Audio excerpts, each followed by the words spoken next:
Hello everyone, you are welcome to Apex Learning. Apex Learning में आपका स्वागत है। तो दोस्तों, आज की क्लास में हम अपना टॉपिक जो कर रहे हैं बौद्ध धर्म, ठीक है, हिस्ट्री का जो अपना टॉपिक है बौद्ध धर्म।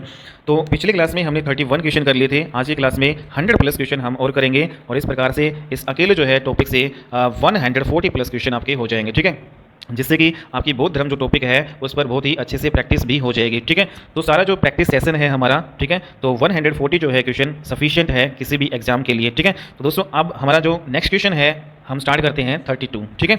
तो बौद्ध संघ के लिए जेतवन विहार किसने प्रदान किया था? तो बौद्ध संघ के लिए जेतवन विहार कौशल राज्य के एक धनी व्यापारी हुआ करते थे, अनाथ पिंडक, ठीक है। तो पिछले क्लास में भी हमने क्वेश्चन डिस्कस किया था, ठीक है। तो कौशल राज्य के जो धनी व्यापारी अनाथ जो पिंडक ने जेतवन विहार प्रदान किया था, ठीक है। तो दोस्तों, इस जो है बात का उल्लेख हमें कहाँ मिलता है कि जेतवन विहार जो है बौद्ध संघ को अनाथ पिंडक नामक धनी व्यापारी ने दान में दिया था। तो इसका जो उल्लेख हमें बरहुत से प्राप्त एक शिल्प के ऊपर इस दान का हमें उल्लेख मिलता है, ठीक है। तो नेक्स्ट क्वेश्चन वही है, सेम 32, ठीक है। संस्कृत भाषा में ये शब्द लिखे हैं, जेतवन अनाथ पिंडी को देती कोटि समतेन के लेख उत्कीर्ण मिलता है। तो कहाँ पे मिलता है? ये बरहुत से प्राप्त एक शिल्प के ऊपर हमें ये उल्लेख मिलता है, ठीक है। तो next question very very important, Kaushal नरेश प्रसेनजीत ने भी अपने परिवार के साथ बुद्ध की शिष्यता ग्रहण की और उन्होंने बौद्ध संघ के लिए किस नाम से एक विहार बनवाया? तो दोस्तों, कौशल नरेश जो है प्रसेनजीत, उन्होंने भी बौद्ध संघ के लिए एक विहार बनवाया था। तो उस विहार का क्या नाम था? पुब्बाराम या पूर्वाराम विहार उन्होंने बनवाया था, ठीक है, वेरी इंपॉर्टेंट।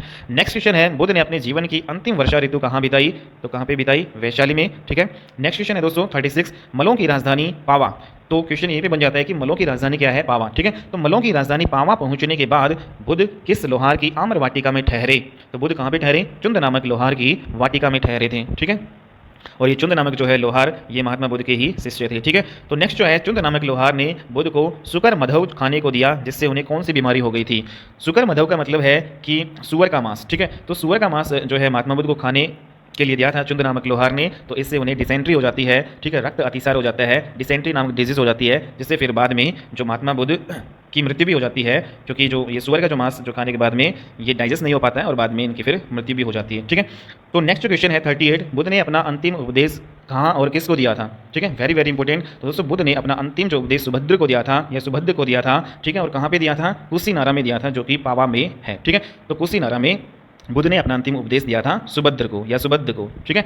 नेक्स्ट है, गौतम बुद्ध की मृत्यु कब हुई? तो दोस्तों, गौतम बुद्ध की मृत्यु है 483 ईस्वी पूर्व में, ठीक है। 80 वर्ष की उम्र में इनकी मृत्यु हुई थी। और कौन सी जगह पे हुई थी? इनकी जो मृत्यु है कुशीनारा जो है में हुई थी, ठीक है। और कुशीनारा जो है मल गणराज्य की जो है राजधानी हुआ करती थी, ठीक है। तो कुशीनारा मल गणराज्य की राजधानी में महात्मा जो है बुद्ध की मृत्यु होती है। और दोस्तों, अगर नदी पूछ ले, ठीक है, तो किस नदी के तट पर महात्मा बुद्ध की मृत्यु हुई थी? तो हिरण्यावती जो है नदी के तट पर महात्मा बुद्ध की मृत्यु हुई थी, ठीक है। तो कुशीनगर या कुशीनारा में, ठीक है। तो नेक्स्ट क्वेश्चन है, बौद्ध ग्रंथों में शरीर त्याग देने की क्रिया को क्या कहा जाता है? तो दोस्तों, शरीर त्याग देने की क्रिया को महापरिनिर्वाण कहा जाता है, ठीक है। नेक्स्ट क्वेश्चन है, और दोस्तों, निर्वाण किसे कहते हैं? महापरिनिर्वाण तो शरीर त्याग देने की क्रिया है, और निर्वाण है ज्ञान जो है प्राप्त की क्रिया, जब उनको महाज्ञान की प्राप्ति होती है, ठीक है, तो उस क्रिया को हम बोलते हैं निर्वाण, ठीक है। और महापरिनिर्वाण शरीर त्याग देने की क्रिया। नेक्स्ट क्वेश्चन है, महापरिनिर्वाण सूत्र में बुद्ध की शरीर धातु के दावेदारों के नाम है, ठीक है। तो कौन कौन से जो है दावेदार हैं? पहला जो ऑप्शन है मगध नरेश, अजात शत्रु तथा वैशाली के लिच्छवी, ठीक है। दूसरा ऑप्शन है पावा के मल तथा कपिल वस्तु के शाक्य। तीसरा जो है रामगाम के कोल्य तथा अलकप के बुली, ठीक है। चौथा जो ऑप्शन है दोस्तों पिपली वन के मौर्य तथा वेठ द्वीप के ब्राह्मण, ठीक है। तो इनमें जो है कौन कौन जो है दावेदार थे बुद्ध की शरीर धातु के, ठीक है। तो कौन कौन दावेदार थे? तो ये सारे ही दावेदार थे, ऑप्शन ए, बी, सी और डी, ये सारे के सारे आपके क्या है? सही है, ठीक है। तो ऑप्शन नंबर ई यहाँ पे उपयुक्त सभी सही है, ठीक है। तो इंपॉर्टेंट है। नेक्स्ट क्वेश्चन है दोस्तों, बुद्ध के प्रथम उपदेश को धर्म चक्कर परिवर्तन की संज्ञा दी जाती है, उनका यह उपदेश किससे संबंधित था? जैसा कि दोस्तों हमने पिछली क्लास में पढ़ा था कि बुद्ध ने जब अपना प्रथम उपदेश दिया था तो इस क्रिया को क्या कहा जाता है? धर्म चक्कर परिवर्तन, ठीक है। तो ये किससे रिलेटेड था? ऑप्शंस हैं दुख के कारण तथा उनके समाधान, ठीक है, उसके समाधान, या फिर उपयुक्त सभी, ठीक है। तो उपयुक्त सभी सारे जो ऑप्शन सही हैं, ठीक है, सारे रिलेटेड हैं, ठीक है। नेक्स्ट जो क्वेश्चन है, बौद्ध ग्रंथों में 4 आर्य सत्य कहा जाता है, ठीक है। तो 4 आर्य सत्य जो है बौद्ध ग्रंथों में कौन कौन से हैं, ठीक है, वो हमें बताने हैं। तो ऑप्शंस हैं, पहला है दुख, दूसरा है दुख समुदाय, तीसरा है दुख निरोध, और चौथा ऑप्शन है दुख निरोध गामिनी प्रतिपदा, ठीक है। तो 4 ये आर्य जो है सत्य है बौद्ध ग्रंथों में, दुख समुदाय, दुख निरोध गामिनी प्रतिपदा, ठीक है।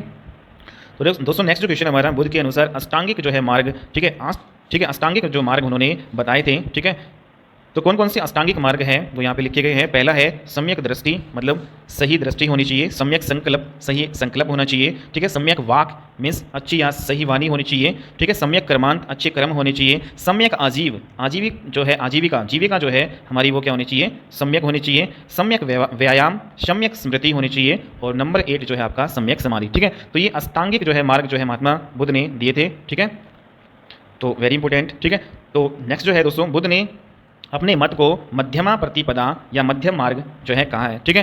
तो बुद्ध अपने मत को क्या कहते हैं, मध्यमा प्रतिपदा या मध्यम मार्ग जो है हमें अपनाना चाहिए। ठीक है। नेक्स्ट जो है क्वेश्चन नंबर 45, बौद्ध धर्म के अनुयायी किन 2 वर्गों में बैठे थे। ठीक है, सॉरी बटे थे। ठीक है। तो बौद्ध धर्म के जो अनुयायी है वो कौन कौन से 2 वर्गों में बटे थे। तो 2 वर्ग हैं, एक तो भिक्षु और भिक्षुणी, और दूसरा जो है उपासक और उपासिकाएं। ये जो 2 जो है वर्ग बटे थे। ठीक है। नेक्स्ट क्वेश्चन है दोस्तों, सामान्य मनुष्यों के लिए बुद्ध ने जिस धर्म का उपदेश दिया उसे क्या कहा गया है।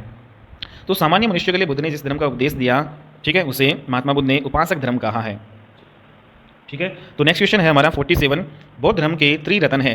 तो ठीक है, महात्मा बुद्ध ने जो है या फिर बौद्ध धर्मों में त्रिरत्न होते हैं। तो कौन कौन से त्रिरत्न हैं, एक है बुद्ध, दूसरा धम्म और तीसरा है संघ। ठीक है। तो त्रिरत्न है ये बौद्ध धर्म में, बुद्ध, धम्म और संघ। ठीक है। नेक्स्ट जो क्वेश्चन है, प्रथम बौद्ध संगीति कहाँ और कब आयोजित की गई थी।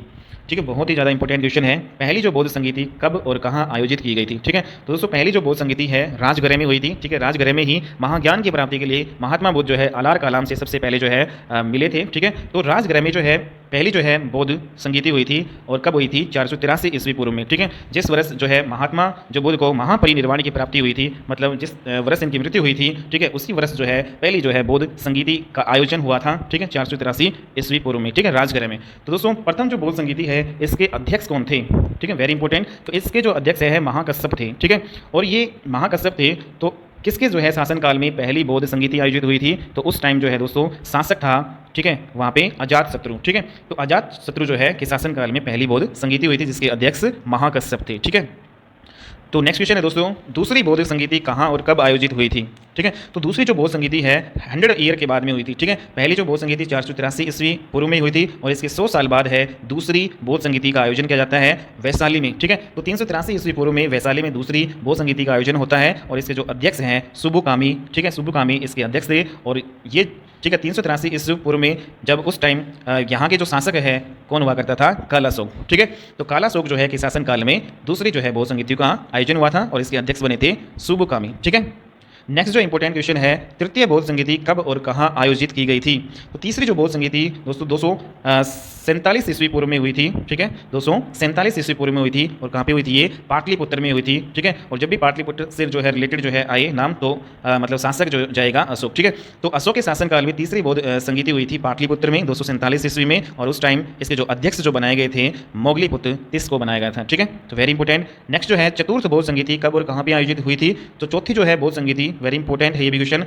ठीक है। तो दोस्तों ईसा की प्रथम शताब्दी में या फिर जो हम कह सकते हैं कि 78 एडी में जो चौथी जो बौद्ध संगीति का आयोजन हुआ था और ये कहाँ पे हुआ था, कुंडल वन में। कुंडल वन कहाँ पे है, कश्मीर में। ठीक है। तो कुंडल वन में चौथी जो बौद्ध संगीति का आयोजन हुआ था और जब भी कश्मीर का जब नाम आए तो जो शासक जो है आपका आएगा कनिष्क। ठीक है। तो महान शासक जो है कनिष्क के शासनकाल में चौथी जो है आपकी बौद्ध संगीति का आयोजन हुआ था और उस टाइम इसके जो अध्यक्ष कौन थे, इसके अध्यक्ष बनाए गए थे वसुमित्र और अश्वघोष को। ठीक है, अश्वघोष उपाध्यक्ष थे।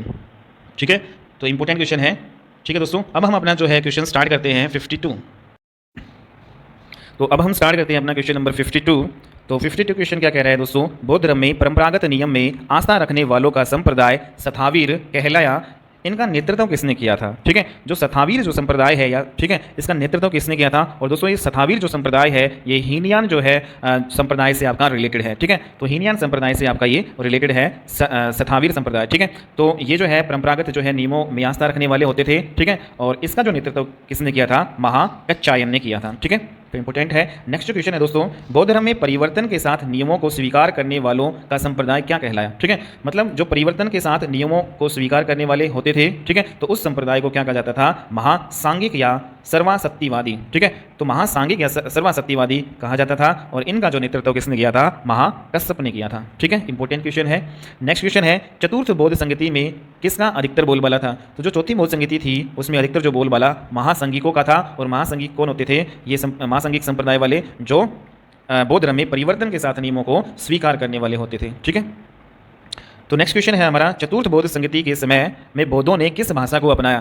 तो दोस्तों जब चौथी बौद्ध जो संगति हुई थी तो उस समय जो है जो बौद्ध भिक्षुक थे या फिर ठीक है बौद्ध उपासक थे, उन्होंने कौन सी भाषा को अपनाया था, संस्कृत भाषा को। ठीक है, इंपॉर्टेंट है। नेक्स्ट जो है, कौन सी बौद्ध संगति के समय बौद्ध धर्म हीनयान और महायान नामक दो संप्रदायों में विभाजित हो गया। ठीक है, तो कौन सी बौद्ध संगति के समय में दो संप्रदायों में बट गया, तो चौथी बौद्ध संगति जब हुई थी तो उसमें एक विशेष जो है काम यही हुआ था कि चौथी बौद्ध संगति में हीनयान और महायान जो है दो संप्रदायों में बौद्ध धर्म बट गया था। ठीक है, नेक्स्ट क्वेश्चन है, वैभाषिक मत की उत्पत्ति मुख्य रूप से कहाँ हुई है। ठीक है, तो वैभाषिक जो मत है उसकी मुख्य रूप से जो उत्पत्ति है कश्मीर में हुई है। ठीक है, नेक्स्ट है, वैभाषिक मत के प्रमुख आचार्य कौन कौन थे। तो वैभाषिक मत के जो आचार्य थे उसमें सारे ही है। ठीक है, धर्मत्रात, घोषक, बुद्धदेव तथा वसुमित्र। ठीक है, धर्मत्रात, घोषक, बुद्धदेव तथा वसुमित्र ये सारे वैभाषिक जो है मत के प्रमुख आचार्य होते थे। ठीक है, नेक्स्ट जो है आपका, स्वतांत्रिक संप्रदाय किस बौद्ध साहित्य पर आधारित है। ठीक है, तो कौन से बौद्ध साहित्य पर जो है आधारित है स्वतांत्रिक संप्रदाय, ये आपका सुत्त पिटक बौद्ध संप्रदाय या बौद्ध साहित्य पे आधारित है। ठीक है, तो स्वतांत्रिक जो संप्रदाय है वो आपका सुत्त पिटक बौद्ध साहित्य से रिलेटेड है। ठीक है, इंपोर्टेंट है। नेक्स्ट क्वेश्चन है, शून्यवाद जिसको हम कहेंगे माध्यमिक के प्रवर्तक नागार्जुन है, जिनकी प्रसिद्ध रचना हमें बतानी है। ठीक है, तो शून्यवाद के प्रवर्तक कौन है, नागार्जुन है, और इनकी जो प्रसिद्ध रचना कौन सी है, वेरी इंपॉर्टेंट है। तो ऑप्शंस है माध्यमिक कारिका, मिलिंद पन्हो, बुद्ध चरित या फिर इनमें से कोई नहीं। ठीक है, तो दोस्तों नागार्जुन की जो रचना है, प्रमुख जो रचना है वो क्या है, माध्यमिक कारिका। ठीक है, तो ऑप्शन ए यहाँ पे सही होगा। नेक्स्ट जो क्वेश्चन है हमारा 61, नागार्जुन के अतिरिक्त शून्यवाद मत के अन्य विद्वान थे। ठीक है, तो नागार्जुन के अलावा जो है शून्यवाद जो मत को मानने वाले कुछ और प्रमुख विद्वान थे जिनके नाम बताने हमें। पहला है चंद्रकीर्ति, दूसरा है शांतिदेव, तीसरा शांति रक्षित, चौथा है आर्यदेव और ई ऑप्शन है आपका सभी। ठीक है, तो दोस्तों ये सारे ही हैं जो शून्यवाद मत को अपनाते थे। ठीक है, नागार्जुन की तरह। ठीक है, तो नागार्जुन की तरह ये भी शून्यवाद मत को अपनाने वाले विद्वान थे। ठीक है, तो नेक्स्ट क्वेश्चन है 62, नागार्जुन की तुलना किससे की जाती है। तो वेरी वेरी इंपॉर्टेंट है। तो ऑप्शन हमारे मार्टिन लूथर, शेक्सपियर, कालिदास या इनमें से कोई नहीं। तो दोस्तों नागार्जुन की जो तुलना है वो मार्टिन लूथर से की जाती है। ठीक है, नेक्स्ट क्वेश्चन है, हिंसोंग ने किस जो है व्यक्ति को संसार की 4 मार्गदर्शक शक्तियों में से एक कहा है। तो संसार की 4 मार्गदर्शक शक्तियों में से एक किसको कहा है, हिंसोंग ने, नागार्जुन, नागसेन, अशोक इनमें से कोई नहीं। तो दोस्तों नागार्जुन को हिंसोंग ने संसार की 4 मार्गदर्शक शक्तियों में से एक कहा है। ठीक है, तो ए ऑप्शन यहाँ पे सही होगा। भारत का आइंस्टीन किसे कहा जाता है, तो ये भी आपका नागार्जुन को भारत का आइंस्टीन कहा जाता है। नेक्स्ट क्वेश्चन दोस्तों, चीनी मान्यताओं के अनुसार नागार्जुन ने चीन की यात्रा कर वहाँ पर किस धर्म की शिक्षा प्रदान की। ठीक है, तो चीन की यात्रा की थी नागार्जुन ने और वहाँ पे किस धर्म की जो है शिक्षाएं इन्होंने दी। ठीक है, इन्होंने दी थी बौद्ध धर्म की, ऐसी मान्यता है चीनियों की। ठीक है, तो नेक्स्ट क्वेश्चन है 66, विज्ञानवाद अथवा योगाचार संप्रदाय की स्थापना किसने की। दोस्तों जो ये आपका विज्ञानवाद या योगाचार जो संप्रदाय है वो किससे रिलेटेड है, महायान जो है संप्रदाय से रिलेटेड है। ठीक है, बौद्ध धर्म आपके 2 संप्रदायों में बढ़ गया था, हीनयान और महायान। ठीक है, तो महायान संप्रदाय से ही रिलेटेड है विज्ञानवाद या योगाचार संप्रदाय। ठीक है, तो इसकी स्थापना किसने की थी, वेरी इंपॉर्टेंट है। तो मैत्रेय या मैत्रेयनाथ। ठीक है, तो मैत्रेय ने जो है विज्ञानवाद और योगाचार संप्रदाय की स्थापना की थी। ठीक है, तो किस संप्रदाय का विकास असंग तथा वसु बंधु ने किया। ठीक है, सॉरी ये क्वेश्चन नहीं है दोस्तों। ठीक है, तो इसमें ही है ये। ठीक है, कि जो असंग तथा वसुबंधु। ठीक है, तो असंग और वसुबंधु थे, ये क्या थे, इन्होंने फिर जो आपका ये विज्ञानवाद या फिर योगाचार संप्रदाय है इसको आगे बढ़ाया था। ठीक है, जबकि इसकी जो स्थापना जो है मैत्रेय ने की थी विज्ञानवाद और योगाचार संप्रदाय की, और इसका जो विकास है वो असंग तथा वसुबंधु ने किया था इसका आगे। ठीक है, तो नेक्स्ट क्वेश्चन है 67, वज्रयान का सर्वाधिक विकास 8वीं शताब्दी में हुआ, इसके सिद्धांत किन ग्रंथों में मिलते हैं। तो ऑप्शन, तो दोस्तों इसके सिद्धांत हमें मंजूश्री, मुकलप तथा गुह्य समाज में हमें ये मिलते हैं। ठीक है, तो क्वेश्चन हमारा वज्रयान का सर्वाधिक विकास 8वीं शताब्दी में हुआ और इस सिद्धांत के जो है ग्रंथ जो है हमें मिलते हैं मंजूश्री, कलप तथा गुह्य समाज में। ठीक है, तो इसमें मिलते हैं दोस्तों, वैसे इंपॉर्टेंट क्वेश्चन नहीं है। ठीक है, तो कुछ इंपॉर्टेंट नोट है वो हम यहाँ पे डिस्कस कर लेते हैं कि बौद्ध दर्शन में क्षणिकवाद को स्वीकार किया गया है। ठीक है, तो क्षणिकवाद को बौद्ध दर्शन में स्वीकार किया गया है, जबकि जो महात्मा बुद्ध है उन्होंने अनित्यवाद के सिद्धांत का प्रतिपादन किया है। ठीक है, तो अनित्यवाद जो सिद्धांत का प्रतिपादन किसने किया है, महात्मा बुद्ध ने। ठीक है, तो नेक्स्ट क्वेश्चन है दोस्तों यहाँ पे हमारा, बौद्ध परंपरा में भावी बुद्ध किसे कहा गया है। बहुत इंपॉर्टेंट है कि भावी जो बुद्ध है वो किसे माना गया है। ठीक है, वो मैत्रेय को माना गया है। ठीक है, तो नेक्स्ट क्वेश्चन या फिर इंपॉर्टेंट नोट क्या है कि इन्हें पद्म पाणी भी कहते हैं। ठीक है, जो मैत्रेय है, जो भावी आपके बुद्ध कहलाएं फिर ये बाद में, तो मैत्रेय जो है इनको पद्म पाणी कहते हैं। पद्म मीन्स यहाँ पे कमल होता है और पाणी मीन्स हाथ, मीन्स हाथ में कमल लिए हुए इनको कहते हैं। ठीक है, तो नेक्स्ट क्वेश्चन है 69, मंजूश्री के एक हाथ में खड्ग, दूसरे हाथ में पुस्तक रहती है,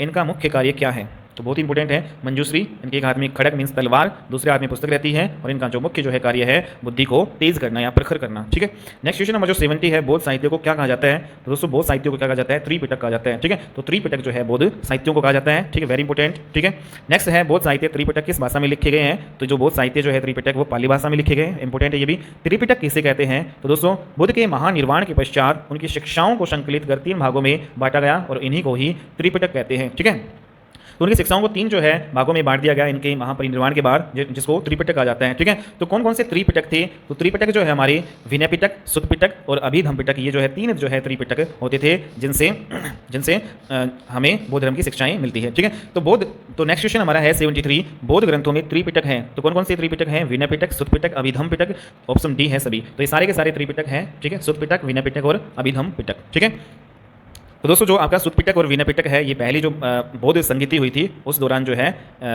ये हुए थे। ठीक है, इनकी रचना की गई थी विनय पिटक और सुत्त पिटक की। ठीक है, और अभिधम्म पिटक है वो बाद में जोड़ा गया फिर। ठीक है, ये अशोक के द्वारा जोड़ा गया था। अभिधम्म पिटक जो है बाद में ऐड हुआ। पहले 2 पिटक थे आपकी, विनय पिटक और जो है सुत्त पिटक। बाद में जो है अभिधम्म पिटक है वो तीसरी जो है बौद्ध महासंगीति जो अशोक के शासनकाल में होती है, तो उस दौरान जो है इसको जोड़ लिया गया। तो इस प्रकार से कुल जो है बौद्ध ग्रंथों में कितने पिटक हैं? 3 पिटक हैं, सुत्त पिटक, विनय पिटक और Abhidhamma Pitaka. Very important question. Next question है दोस्तों, विनय पिटक में किसका संग्रह है? ठीक है, तो विनय पिटक में किसका संग्रह है? तो बौद्ध संघ संबंधित इसमें नियम है। ठीक है, विनय पिटक में बौद्ध संघ जो है उससे रिलेटेड नियम, ठीक है, दैनिक जीवन संबंधी जितने भी आचार विचार हैं और विधियाँ, ठीक है, और निषेध। ठीक है, तो ये सारी चीज़ें विनय पिटक से रिलेटेड हैं। ठीक है, नेक्स्ट है दोस्तों, ये शुद्ध पिटक नहीं है, सुत्त पिटक है। ठीक है, तो सुत्त पिटक में किसका संग्रह है? तो दोस्तों बौद्ध धर्म के सिद्धांत तथा उपदेशों का जो संग्रह हमें किसमें मिलता है? सुत्त पिटक में। ठीक है, तो बौद्ध धर्म के सिद्धांत और उपदेश जो है वो सुत्त पिटक में मिलते हैं। नेक्स्ट क्वेश्चन है, बौद्ध धर्म के दार्शनिक सिद्धांतों का संग्रह किस में मिलता है? तो बौद्ध धर्म के जो दार्शनिक जो सिद्धांतों का जो उल्लेख है हमें अभिधम्म पिटक में मिलता है। ठीक है, तो तीनों चीज़ें इंपॉर्टेंट है दोस्तों। अभिधम्म पिटक में तो हमें बौद्ध धर्म के दार्शनिक सिद्धांतों का जो है उल्लेख या संग्रह मिलता है, और जो सुत्त पिटक है उसमें बौद्ध धर्म के सिद्धांत और उपदेश मिलते हैं, जबकि जो विनय पिटक है उसमें हमें बौद्ध संबंधी नियम मिलते हैं। ठीक है, तो ये सारे इंपॉर्टेंट हो जाएंगे। क्वेश्चन नंबर जो नेक्स्ट है, तो नेक्स्ट क्वेश्चन नंबर 77 है दोस्तों, 8 कथाएं त्रिपिटकों के भाष्य रूप में लिखी गई हैं। सुत्त पिटक की 8 कथा है। ठीक है, तो सुत्त पिटक की, अब देखो आपके 3 पिटक हैं, तो इस क्वेश्चन में पूछा गया है कि जो सुत्त पिटक है उसकी 8 कथा उसको क्या कहते हैं? तो सुत्त पिटक की 8 कथा है उसको महाअट्ठक कहा जाता है। ठीक है, जबकि दोस्तों विनय पिटक की जो 8 कथा है उसको कहा जाता है कुरुंदी। ठीक है, तो विनय पिटक की 8 कथा को कुरुंदी और जो है सुत्त पिटक की 8 कथा को महाअट्ठक, जबकि दोस्तों अभिधम्म पिटक की 8 कथा को हम क्या कहते हैं? महापच्चरी। ठीक है, तो महापच्चरी अभिधम्म पिटक की 8 कथा है। ठीक है, और ये मूल रूप से सिंहली भाषा में लिखी गई है। ठीक है, महापच्चरी। तो ये सारे क्वेश्चन थे। ठीक है, तो क्वेश्चन नंबर जो 80 है, तो ये इंपॉर्टेंट नहीं थे इतने। क्वेश्चन नंबर 80 है, बौद्धों का वह धर्म ग्रंथ जिसमें गौतम बुद्ध के पूर्ववर्ती जन्म की कथाएं संकलित है जिन्हें कहा जाता है? तो वेरी इंपॉर्टेंट क्वेश्चन है दोस्तों। तो गौतम बुद्ध के पूर्व जन्म की कथाएं संकलित है जिन्हें क्या कहा जाता है? जिन्हें जातक कहा जाता है। ठीक है, और ये जो है पाली भाषा में लिखा गया है। ठीक है, इंपॉर्टेंट क्वेश्चन है ये। नेक्स्ट क्वेश्चन है, कुछ इंपॉर्टेंट नोट्स यहाँ पे हैं। तो दोस्तों जितने भी जो बौद्ध ग्रंथ हैं वो हमने यहाँ पे एक साथ ही डिस्कस कर लिए हैं। तो महत्वपूर्ण जो है बौद्ध ग्रंथ कौन कौन से हैं वो हम डिस्कस करते हैं। तो पहला जो बौद्ध जो ग्रंथ है मिलिंद पन्हो। ठीक है, तो जो मिलिंद पन्हो जो बौद्ध ग्रंथ है ये किसके द्वारा रचित किया गया है? ये नागसेन ने जो है इसकी रचना की थी, मिलिंद पन्हो बौद्ध ग्रंथ की। ठीक है, तो दोस्तों दूसरा जो आपका बौद्ध ग्रंथ है वो बुद्ध चरित है। ठीक है, ये बुद्ध चरित है, ये भी एक बौद्ध ग्रंथ है और इसकी रचना अश्वघोष ने की थी। ठीक है, उसके अलावा सौंदरानंद, ठीक है, ये भी एक बौद्ध ग्रंथ है, इसकी रचना भी अश्वघोष ने की थी। जबकि सारीपुत्र प्रकरण ये भी एक बौद्ध ग्रंथ है और इसकी रचना अश्वघोष ने की थी। ठीक है, तो अश्वघोष ने कौन कौन से बौद्ध ग्रंथों की रचना की थी? बुद्ध चरित, सौंदरानंद और सारीपुत्र प्रकरण। ठीक है, तो नेक्स्ट जो है दोस्तों नागार्जुन, जो हमने पीछे पढ़ भी चुके हैं। तो नागार्जुन ने कौन से बौद्ध ग्रंथ की जो रचना की है? माध्यमिक्कारिका। ठीक है, तो माध्यमिक्कारिका जो है बौद्ध ग्रंथ है इसकी रचना नागार्जुन ने की है। जबकि विशुद्धिमग जो बौद्ध ग्रंथ की रचना बुद्ध घोष ने की है। किसने की है? बुद्ध घोष ने। जबकि अभिधम्म कोश ये जो बौद्ध ग्रंथ है इसकी रचना की है वसुबंधु ने। ठीक है, तो वैसे दोस्तों इंपॉर्टेंट आपकी मिलिंद पन्हो और बुद्ध चरित है। ठीक है, और एक ये माध्यमिक्कारिका। ठीक है, ये आपकी इंपॉर्टेंट है। ठीक है, तो ये सारे जो हमारे बौद्ध ग्रंथ थे, मिलिंद पन्हो, बुद्ध चरित, सौंदरानंद, सारीपुत्र प्रकरण, माध्यमिक्कारिका, विशुद्धिमग और अभिधम्म कोश। ठीक है, ये सारे हमारे क्या हैं? बौद्ध ग्रंथ हैं। ठीक है, तो नेक्स्ट जो क्वेश्चन है हमारा, बुद्ध की भूमि स्पर्श मुद्रा से क्या अर्थ है? दोस्तों भूमि स्पर्श जो है मुद्रा से क्या अर्थ है? तप की सुचिता और निरंतरता को बनाए रखने से है। ठीक है, तो नेक्स्ट क्वेश्चन है हमारा 82, प्राचीन काल में बौद्ध शिक्षा के प्रमुख केंद्र कौन कौन से हैं वो हमें बताने हैं, ठीक है। ये ऑप्शंस हैं। तो प्राचीन काल में दोस्तों मुख्य रूप से 3 जो है बौद्ध शिक्षा के प्रमुख केंद्र हुआ करते थे, ठीक है, जिनमें एक सबसे प्रमुख जो है आपका नालंदा, दूसरा वल्लभी और तीसरा है विक्रमशिला, ठीक है, और डी ऑप्शन सभी। तो ये सारे जो है 3 जो है प्रमुख बौद्ध शिक्षा के केंद्र थे, नालंदा, वल्लभी और विक्रमशिला। क्वेश्चन नंबर नेक्स्ट है, महायान बौद्ध धर्म की शिक्षा का प्रमुख केंद्र हमें बताना है, ठीक है। तो दोस्तों महायान, अब बौद्ध जो है संप्रदाय 2 भागों में बटा था, हीनयान और महायान, ठीक है। तो महायान बौद्ध धर्म की जो है शिक्षा का जो मुख्य जो केंद्र है वो नालंदा था, जबकि दोस्तों हीनयान जो बौद्ध धर्म की शिक्षा का मुख्य केंद्र वल्लभी था, ठीक है। तो हीनयान बौद्ध धर्म की शिक्षा का मुख्य केंद्र वल्लभी और महायान बौद्ध धर्म की शिक्षा का मुख्य केंद्र नालंदा था, ठीक है। नेक्स्ट क्वेश्चन है, भूमि स्पर्श मुद्रा की सारनाथ की बुद्ध की मूर्ति किससे रिलेटेड है, किससे संबंधित है, ठीक है। तो दोस्तों सारनाथ नामक जगह पे बुद्ध की एक मूर्ति है जो लेटी हुई मूर्ति है, जो भूमि को स्पर्श की हुई है। तो भूमि स्पर्श मुद्रा की जो सारनाथ की बुद्ध की मूर्ति किससे रिलेटेड है, ठीक है, ये हमें बताना है। ऑप्शन है गुप्त काल से है, मौर्य काल से है, सल्तनत काल से है, या इनमें से कोई नहीं। तो दोस्तों ये जो मूर्ति है भूमि स्पर्श मुद्रा, ठीक है, बुद्ध की जो मूर्ति वो गुप्त काल से रिलेटेड है, ठीक है। नेक्स्ट क्वेश्चन है, विक्रमशिला महाविहार की स्थापना किसने की थी। तो दोस्तों विक्रमशिला महाविहार की जो स्थापना धर्मपाल ने करवाई थी, ठीक है, ये पाल वंश से थे। तो विक्रमशिला महाविहार की स्थापना धर्मपाल ने, ठीक है, और उसमें यहाँ पे मंदिर और मठ भी बनवाए थे। तो इंपॉर्टेंट क्वेश्चन है। नेक्स्ट क्वेश्चन है, गुप्तों के समय नालंदा विश्वविद्यालय कौन सी शताब्दी में अस्तित्व में आया, ठीक है। तो नालंदा विद्यालय जो गुप्तों के समय में अस्तित्व में आया था दोस्तों, ठीक है, तो लेकिन कौन सी जो शताब्दी में आया था, तो ये 5वीं शताब्दी के मध्य में आपका जो नालंदा विश्वविद्यालय है इसकी जो स्थापना की गई थी, यह अस्तित्व में आया था और ये गुप्तों के समय हुआ था, ठीक है। तो नेक्स्ट क्वेश्चन है जिसमें कुमारगुप्त जो है प्रथम जो बहुत ही इंपॉर्टेंट है, ठीक है, तो गुप्तों से रिलेटेड है ये, ठीक है। तो सबसे पहले नालंदा बौद्ध विहार को दान दिया था, ठीक है। तो नालंदा जो बौद्ध विहार को सबसे पहले किसने दान दिया था, कुमारगुप्त प्रथम ने दिया था, ठीक है। तो इंपॉर्टेंट है, तो इसलिए जो है गुप्तों से रिलेटेड है नालंदा बौद्ध विहार, ठीक है। और इसके बाद में देखो सबसे पहले तो नालंदा बौद्ध विहार को दान दिया था कुमारगुप्त प्रथम ने, और उसके बाद फिर जो है बुद्धगुप्त, तथागत गुप्त और जो आपका बालादित्य इन्होंने फिर ये दान दिया था, ठीक है। तो सबसे पहले कुमारगुप्त प्रथम ने नालंदा बौद्ध विहार को दान दिया था, ठीक है। तो नेक्स्ट क्वेश्चन है, नव नालंदा, ठीक है, जो कि आपका आधुनिक जो नालंदा है, नव नालंदा महाविहार बौद्ध अध्ययन का आधुनिक केंद्र है, जिसे बिहार सरकार ने कब नालंदा में स्थापित किया, ठीक है। तो नालंदा में बिहार सरकार ने जो है स्थापित किया ये जो बौद्ध अध्ययन का आधुनिक केंद्र 1951 ईस्वी में, ठीक है। इंपॉर्टेंट क्वेश्चन है। तो 1951 ईस्वी में बिहार सरकार ने नालंदा विश्वविद्यालय को स्थापित करवाया, ठीक है। तो नेक्स्ट जो क्वेश्चन है, चैत्य या स्तूप किसे कहा जाता है, वेरी इंपॉर्टेंट, ठीक है। स्तूप या चैत्य किसे कहा जाता है, तो दोस्तों 100 दाह के पश्चात बचे हुए अवशेषों को भूमि में गाड़कर उनके ऊपर जो समाधियां बना दी जाती है, ठीक है, उन्हीं को ही हम शुरू में क्या कहते थे, चैत्य या स्तूप कहते थे, ठीक है।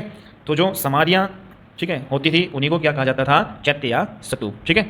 तो जितने भी आपके महापुरुष हुआ करते थे, ठीक है, जब उनका दाह संस्कार कर दिया जाता था तो उनके जो मतलब शरीर के जो अवशेष थे, ठीक है, उनको भूमि में गाड़कर उनके ऊपर जो समाधियां बना दी जाती थी उन्हीं को ही क्या कहा जाता था, चैत्य या स्तूप कहा जाता था। और बाद में फिर ये जो है ये चैत्य या स्तूप जो है उपासना के जो है केंद्र बन गए, ठीक है। तो बौद्ध धर्म में ये फिर बाद में स्तूप जो है वो उपासना के केंद्र बने, ठीक है। तो नेक्स्ट क्वेश्चन है हमारा 91, चैत्य ग्रहों के समीप ही भिक्षुओं के रहने के लिए आवास बनाए गए जिन्हें कहा जाता है, ठीक है। तो दोस्तों इन स्तूपों के जो है समीप ही भिक्षुओं के जो है रहने के लिए भी कुछ आवास बनाए गए, तो उनको क्या कहा जाता है, तो उनको कहा जाता है विहार, ठीक है। तो विहार क्या होते हैं, भिक्षुओं के रहने के आवास होते हैं, जबकि जो चैत्य या स्तूप क्या होते हैं, ये समाधियां होती है महापुरुषों की, ठीक है, जो कि उपासना की प्रतीक होती है, ठीक है, जहाँ पे उपासना की जाती है, ठीक है। ओके, नेक्स्ट जो क्वेश्चन है, चैत्य या स्तूप जो है उपासना के केंद्र बन गए, ठीक है, क्यों बन गए, क्योंकि दोस्तों इनमें जो है समाधियों में महापुरुषों के धातु जो अवशेष जो है सुरक्षित हुआ करते थे, ठीक है। तो इसलिए जो उपासना के ये केंद्र बन गए। नेक्स्ट क्वेश्चन है 93, सर्वप्रथम स्तूप शब्द का जो है वर्णन प्राप्त होता है। तो सबसे पहले जो स्तूप शब्द जो है उसका वर्णन हमें कहाँ से मिलता है, तो ये ऋग्वेद में मिलता है, और इसके अलावा भी जो है स्तूप का जो वर्णन हमें मिलता है, लेकिन सबसे पहले जो है ऋग्वेद में इसका उल्लेख मिलता है, और इसके अलावा हमें अथर्ववेद में, ठीक है, वाल्मीकि संहिता में मिलता है, और तैत्तिरीय ब्राह्मण संहिता में मिलता है, और पंचविंश ब्राह्मण में भी जो है स्तूप का हमें वर्णन मिलता है, लेकिन सबसे पहले जो स्तूप का वर्णन ऋग्वेद में मिलता है, ठीक है। नेक्स्ट क्वेश्चन 94, स्तूप का शाब्दिक अर्थ क्या होता है। तो दोस्तों स्तूप का जो है शाब्दिक अर्थ होता है किसी वस्तु का ढेर, ठीक है। तो किसी वस्तु का जो ढेर है वो स्तूप का शाब्दिक अर्थ होता है, ठीक है। कुछ इंपॉर्टेंट नोट है यहाँ पे। तो दोस्तों इन स्तूपों में बुद्ध अथवा उनके जितने भी प्रमुख शिष्य हुआ करते थे उनकी धातु रखी जाती थी, अतः वे बौद्ध की श्रद्धा और उपासना के प्रमुख जो है केंद्र हुआ करते थे स्तूप, ठीक है। तो उपासना के केंद्र होते थे स्तूप, ठीक है, और जबकि जो विहार है वो बौद्ध भिक्षु वहाँ पे रहते थे, ठीक है। तो नेक्स्ट जो क्वेश्चन है, स्तूप के 4 भेद हमें बताने हैं। तो 4 भेद भी होते हैं स्तूप के, ठीक है। तो कौन कौन से हैं, तो पहला है शारीरिक जो है स्तूप, दूसरा है पारिभोगिक स्तूप, तीसरा उद्देशिक स्तूप, और चौथा है पूजार्थक स्तूप, ठीक है। तो 4 प्रकार के स्तूप जो है होते हैं, शारीरिक स्तूप, पारिभोगिक स्तूप, उद्देशिक स्तूप और पूजार्थक स्तूप, ठीक है। क्वेश्चन नंबर 96 है, एशिया के ज्योतिपुंज कहा जाता है। तो इंपॉर्टेंट है, तो एशिया का ज्योतिपुंज किसे कहा जाता है? तो महात्मा बुद्ध को कहा जाता है। ठीक है, तो next question number 97, Gautam Buddha के जीवन पर किसने लाइट ऑफ एशिया नामक काव्य पुस्तक की रचना की? तो दोस्तों लाइट ऑफ जो है एशिया नामक एक पुस्तक की रचना की, और ये किससे रिलेटेड है? महात्मा बुद्ध के जीवन से रिलेटेड है, लेकिन इस पुस्तक की जो रचना है वो किसने की थी? Edwin Arnold. ठीक है, तो लाइट ऑफ एशिया जो है बुक की रचना एडविन अर्नाल्ड ने की थी। ठीक है, नेक्स्ट क्वेश्चन है, महापरिनिर्वाण मंदिर उत्तर प्रदेश के किस जिले में है? तो दोस्तों जो आपका कुशीनगर है वहाँ पे महापरिनिर्वाण मंदिर है, जहाँ पे महात्मा बुद्ध को महापरिनिर्वाण हुआ था, मतलब उनकी मृत्यु हुई थी। ठीक है, कुशीनगर में, तो वहाँ पे महापरिनिर्वाण मंदिर है यूपी में। ठीक है, नेक्स्ट क्वेश्चन है 99, महापरिनिर्वाण मंदिर में स्थापित भगवान बुद्ध की मूर्ति उत्खनन के दौरान कब प्राप्त हुई? ठीक है, तो इसका जो उत्खनन किया गया था और वहाँ पे जो है महापरिनिर्वाण मंदिर में महात्मा बुद्ध की मूर्ति प्राप्त हुई थी। ठीक है, और कब हुई थी? ये 1876 जो है ईस्वी में ये मूर्ति प्राप्त हुई थी। ठीक है, 1876 में। तो नेक्स्ट क्वेश्चन है दोस्तों, किस मंदिर में भगवान बुद्ध की 6.10 मीटर ऊंची मूर्ति जो कि लेटी हुई मुद्रा में रखी है? ठीक है, तो महात्मा बुद्ध की जो है लेटी हुई मुद्रा में जो 6.10 मीटर जो है ऊंची जो मूर्ति हमें मिली है वो कहाँ से मिली है? कौन से मंदिर से मिली है? वो महापरिनिर्वाण मंदिर जो कि आपका कुशीनगर यूपी में है। ठीक है, तो वहाँ से हमें 6.10 मीटर की लेटी हुई जो है मूर्ति हमें मिली है। ठीक है, तो नेक्स्ट क्वेश्चन है दोस्तों, गौतम बुद्ध का जन्म किस देश के कपिलवस्तु नामक लुम्बिनी ग्राम में हुआ? ठीक है, तो ऑलरेडी ये डिस्कस हम कर चुके हैं, महात्मा बुद्ध का जो जन्म है लुम्बिनी नामक ग्राम में हुआ था। ठीक है, कपिलवस्तु में, लेकिन कौन से देश में हुआ था? तो नेपाल में हुआ था 563 BC में। ठीक है, नेक्स्ट जो क्वेश्चन है हमारा क्वेश्चन नंबर 102, सिद्धार्थ के जन्म के कितने दिन बाद इनकी माता महामाया की मृत्यु हो गई? ठीक है, जैसा कि दोस्तों हमने पिछली क्लास में डिस्कस किया था कि जो महामाया इनकी मृत्यु होने के बाद, ठीक है, इनकी जो मौसी प्रजापति गौतमी ने इनका जो है देखभाल की, लालन पालन किया, लेकिन इनकी जो माता की जो मृत्यु है इनके जन्म के कितने दिन बाद हो जाती है? तो 7 दिन के बाद ही इनकी माता मर जाती है। ठीक है, तो नेक्स्ट जो क्वेश्चन है 103, सिद्धार्थ के सारथी का नाम क्या था? तो वेरी वेरी इंपॉर्टेंट, तो सिद्धार्थ के जो सारथी का नाम था चन्ना। ठीक है, या फिर चाण भी हम कह सकते हैं। ठीक है, तो क्वेश्चन नंबर नेक्स्ट है, सिद्धार्थ के घोड़े का क्या नाम था? तो सिद्धार्थ के घोड़े का नाम था कंथक। ठीक है, तो नेक्स्ट क्वेश्चन है दोस्तों, ग्रह त्याग के बाद सिद्धार्थ ने किस नदी पर अपना सर मुंडवाया और सन्यासी बन गए? ठीक है, तो वेरी वेरी इंपॉर्टेंट, जब इन्होंने ग्रह त्याग कर दिया था, ठीक है, तो इन्होंने कौन सी नदी पर अपना सर मुंडवाया था और ये एक सन्यासी बन गए थे? ठीक है, तो कौन सी नदी है दोस्तों? तो इसका नाम है अनोमा नदी। ठीक है, तो अनोमा नदी के तट पर ये सन्यासी बने थे, यहाँ पे इन्होंने अपना सर मुंडवाया था। ठीक है, तो नेक्स्ट क्वेश्चन है 106, महाज्ञान की प्राप्ति की खोज में महात्मा बुद्ध ने सबसे पहले राजगृह में किस गुरु से दीक्षा ग्रहण की? ठीक है, तो दोस्तों ज्ञान की जो है खोज में सबसे पहले ये राजगृह गए और वहाँ पे इनको एक जो है आचार्य से इनकी मुलाकात होती है जिनका नाम है आलार कालाम। ठीक है, तो सबसे पहले इन्होंने इन्हीं से जो है शिक्षा ग्रहण की थी। ठीक है, जो सांख्य दर्शन के आपके आचार्य थे। ठीक है, तो वेरी वेरी इंपॉर्टेंट आलार कालाम। ठीक है, क्वेश्चन नंबर 107, महात्मा बुद्ध को ज्ञान की प्राप्ति कहाँ और किस नदी के तट पर हुई थी? ठीक है, तो दोस्तों इंपॉर्टेंट है, अनोमा नदी पर तो इन्होंने जो है ये सन्यासी बने थे। ठीक है, मतलब अपना सर मुंडवाया था, जबकि महाज्ञान की जो प्राप्ति है इन्हें किस नदी के तट पर हुई थी? तो ये इंपॉर्टेंट है, निरंजना नदी के तट पर इनको महाज्ञान की प्राप्ति होती है, और ये कहाँ पे है? गया बिहार में। ठीक है, तो बिहार नामक जो है जगह गया में इनको महाज्ञान की प्राप्ति होती है। ठीक है, और कौन सा वृक्ष के नीचे? पीपल के वृक्ष के नीचे, जिसको हम वट वृक्ष भी कह सकते हैं। ठीक है, तो नेक्स्ट जो क्वेश्चन है, किस नाम की कन्या ने महात्मा बुद्ध की तपस्या के बाद उनको खीर खिलाकर अनशन तुड़वाया? ठीक है, तो कौन सी कन्या थी जिन्होंने महात्मा बुद्ध को खीर खिलाई थी और उनका अनशन तोड़वाया था? मतलब 6 वर्ष की जो है कठिन साधना के बाद उन्होंने अनशन तोड़ा था। ठीक है, ज्ञान प्राप्ति के बाद, तो उस कन्या का हमें नाम बताना है। ठीक है, उसका नाम था सुजाता। ठीक है, तो नेक्स्ट जो क्वेश्चन है, गौतम बुद्ध ने अपना प्रथम उपदेश सारनाथ में दिया था। ठीक है, ऋषिपत्नम भी बोल सकते हैं, तो किस वन में दिया था? उस वन का नाम बताना है, इंपॉर्टेंट है। तो मृगदाव वन जो है में इन्होंने अपना प्रथम उपदेश दिया था, और किसको दिया था? 5 ब्राह्मण सन्यासियों को इन्होंने अपना उपदेश दिया था। ठीक है, तो नेक्स्ट जो क्वेश्चन है, महात्मा बुद्ध ने बौद्ध संघ की स्थापना कहाँ पे की थी? ठीक है, तो सबसे पहले इन्होंने जो बौद्ध संघ की स्थापना सारनाथ में ही की थी, अपना जो पहला उपदेश भी यहीं पे दिया था। ठीक है, और बौद्ध संघ की जो स्थापना इन्होंने सारनाथ में की। ठीक है, नेक्स्ट क्वेश्चन है, बौद्ध संघ में शामिल होने की न्यूनतम आयु कितने वर्ष रखी गई थी? ठीक है, तो बौद्ध संघ में जो है 15 वर्ष का जो व्यक्ति है या फिर कोई भी जो स्त्री है वो 15 वर्ष की न्यूनतम जो आयु यहाँ पे रखी गई थी। ठीक है, नेक्स्ट क्वेश्चन है, बहुत संघ का, तो दूसरी क्वेश्चन में मिस्टेक है, इसमें ये कहा गया है कि जो बौद्ध संघ होता था उसमें जो है मिनिमम जो है सदस्यों की जो गणपूर्ति या कोरम कितना होता था? ठीक है, वो ये पूछा गया है। तो कितनी गणपूर्ति या कोरम होती थी सदस्यों का? तो लगभग 20 सदस्यों का जो है बौद्ध संघ में कोरम हुआ करता था। ठीक है, तो इंपॉर्टेंट है। नेक्स्ट क्वेश्चन है, गौतम बुद्ध ने सबसे पहले 2 शूद्रों को अपना शिष्य बनाया, जिनका क्या नाम था? तो सबसे पहले 2 शूद्रों को इन्होंने अपना शिष्य बनाया था और उनका नाम था तपसु और भल्लुक। ठीक है, तो तपसु और भल्लुक 2 शूद्र जो है ये थे जिन्होंने जो महात्मा बुद्ध के शिष्य बने थे। ठीक है, तो नेक्स्ट क्वेश्चन है 114। ठीक है, तो गौतम बुद्ध के प्रधान शिष्य कौन थे? ठीक है, तो सबसे जो मुख्य जो शिष्य जो थे वो कौन थे? आनंद और उपाली महात्मा बुद्ध के सबसे प्रधान या मुख्य शिष्य हुआ करते थे। ठीक है, नेक्स्ट क्वेश्चन है, अपने जीवन के अंतिम समय में महात्मा बुद्ध को श्रीनगर पहुंचे जहां पर उन्होंने अपना अंतिम उपदेश किसे दिया? ठीक है, कुशीनगर आएगा दोस्तों। ठीक है, तो ये श्रीनगर नहीं है। तो महात्मा बुद्ध अपने जीवन के अंतिम जो है समय में कहाँ पे पहुंचे थे? कुशीनगर में पहुंचे थे और उन्होंने अपना अंतिम उपदेश जो है किसको दिया था? ये पहले भी हम डिस्कस कर चुके हैं। तो सुभद्र या सुभद्र जो है नाम के व्यक्ति को इन्होंने अपना अंतिम उपदेश दिया था। ठीक है, तो नेक्स्ट क्वेश्चन है, महात्मा बुद्ध सुभद्र जो है को अपना अंतिम उपदेश देने के बाद अपने एक और शिष्य से मिलने गए, उस शिष्य का नाम क्या था?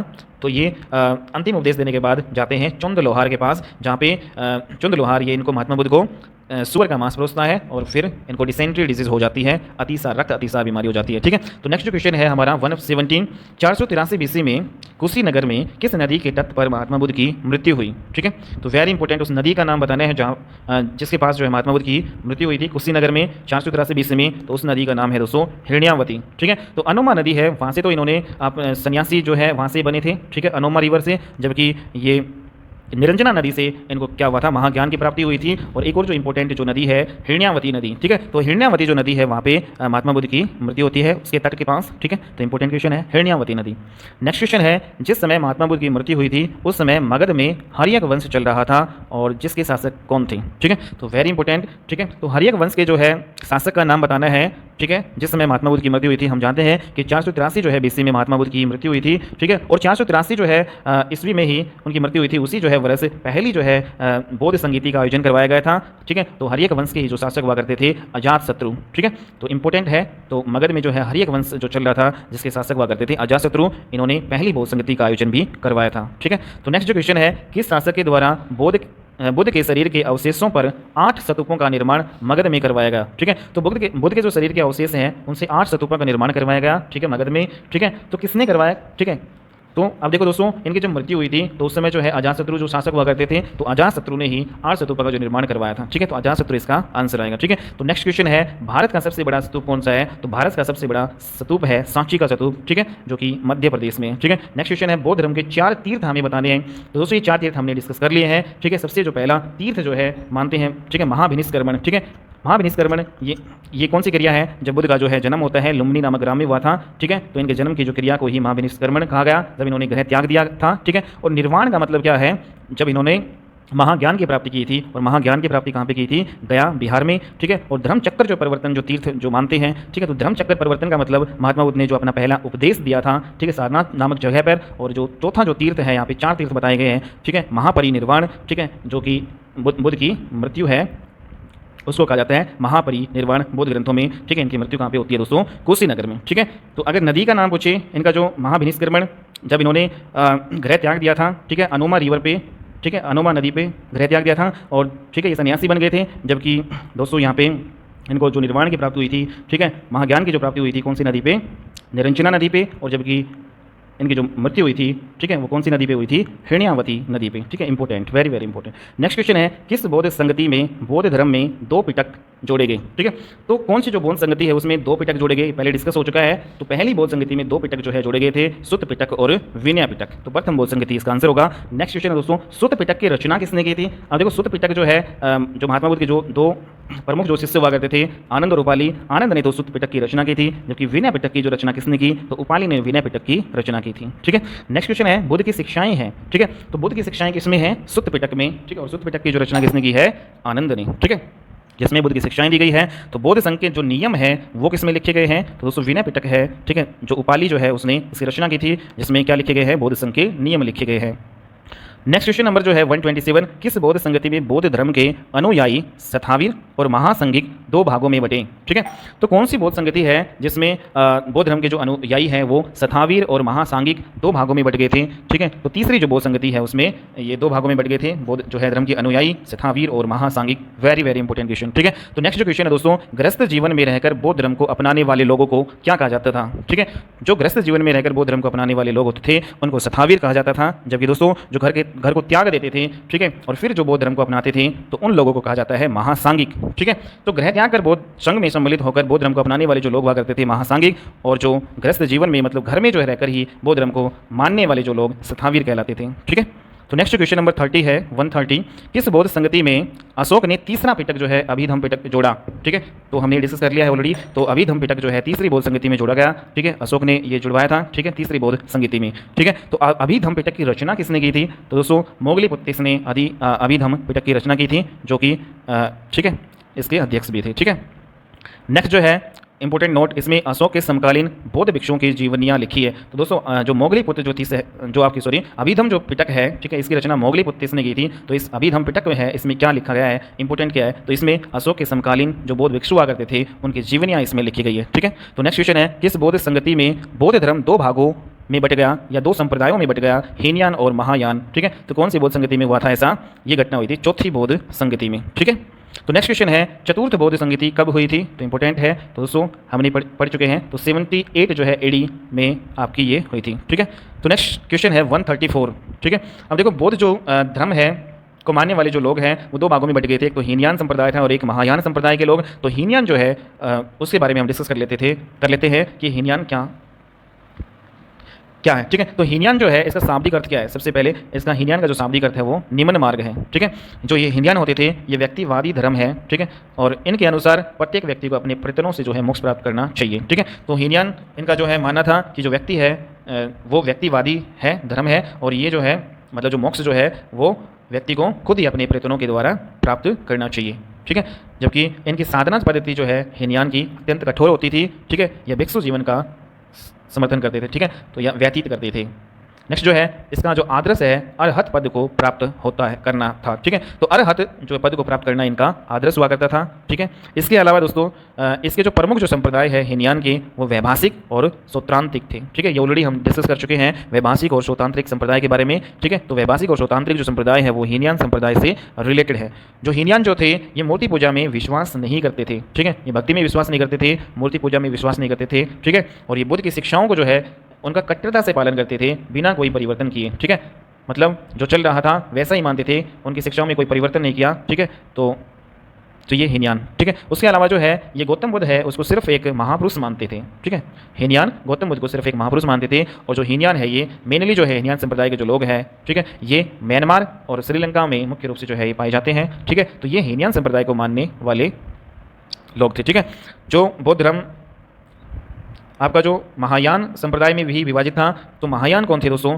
ये मूर्ति पूजा में विश्वास करते थे। ठीक है, तो ये बुद्ध की मूर्ति बनाकर उसकी पूजा करते थे। ठीक है, और दूसरा यह बुद्ध की शिक्षाओं में बदलाव करके जो है उनका पालन करते थे। ठीक है, मतलब ये एज इट इज़ फॉलो नहीं करते थे, उनकी शिक्षाओं में बदलाव करके उनका पालन करते थे। जबकि जो हीनयान है वो कट्टरता से जो है बिना बदलाव किए उनकी शिक्षाओं का पालन करते थे। ठीक है, तो जो नेक्स्ट जो है महायान यह गौतम बुद्ध को एक देवता मानते थे। ठीक है, जबकि हीनयान गौतम बुद्ध को केवल और केवल एक महापुरुष मानते थे। ठीक है, यह आत्मा पुनर्जन्म में विश्वास करते थे। ठीक है, तो जो महायान है वो आत्मा में या पुनर्जन्म में विश्वास करते थे, जबकि हीनयान नहीं करते थे। ठीक है, यह परोपकार एवं पर सेवा पर बल देते थे और इनका जो मुख्य जो उद्देश्य है समस्त मानव जाति का विकास करना था या कल्याण करना था। ठीक है, तो महायान का जो मुख्य उद्देश्य है ये समस्त मानव जाति का कल्याण करना इनका मुख्य उद्देश्य था, जबकि उनका जो उद्देश्य है जो हीनयान है उनका उद्देश्य है केवल व्यक्तिवाद था। ठीक है, नेक्स्ट जो है यह वृक्षों के साथ साथ सामान्य उपासकों यहाँ पे ये वृक्ष नहीं है, या भिक्षुकों के साथ साथ सामान्य उपासकों को भी महत्व देते थे। ठीक है, तो हीनयान है वो केवल वृक्षों को का वो जीवन व्यतीत करते थे केवल, लेकिन ये जो सामान्य उपासकों को भी ये महायान महत्व देते। ठीक है, तो नेक्स्ट जो है इनका जो आदर्श है बोधिसत्व है। और इनके जो प्रमुख संप्रदाय कौन कौन से हैं? शून्यवाद, जिसको हम माध्यमिक बोल सकते हैं, और दूसरा विज्ञानवाद। ठीक है, शून्यवाद और विज्ञानवाद, तो ये ऑलरेडी हम पढ़ चुके हैं। विज्ञानवाद को योगाचार कहेंगे। ठीक है, तो ये जो शून्यवाद संप्रदाय और विज्ञानवाद संप्रदाय किससे रिलेटेड है? महायान से। ठीक है, तो दोस्तों आज की क्लास में इतना ही। ठीक है, पूरा हमने जो है बौद्ध धर्म से रिलेटेड जितने भी क्वेश्चन है वो सारे हमने डिस्कस कर लिए हैं, कोई भी एक सिंगल पॉइंट आपका नहीं बचा है। लगभग जो है इस वीडियो से आपका बौद्ध धर्म है वो बहुत ही अच्छे से कवर हो जाएगा। ठीक है, और दोस्तों ठीक है, तो आज की क्लास में इतना ही। नेक्स्ट क्लास में हम मिलते हैं, जैन धर्म हम पढ़ेंगे। ठीक है, तो उससे रिलेटेड अच्छे क्वेश्चन हम करेंगे। तो आज की क्लास में दोस्तों इतना ही, नेक्स्ट क्लास में मिलते हैं, तब तक के लिए बाय, टेक केयर।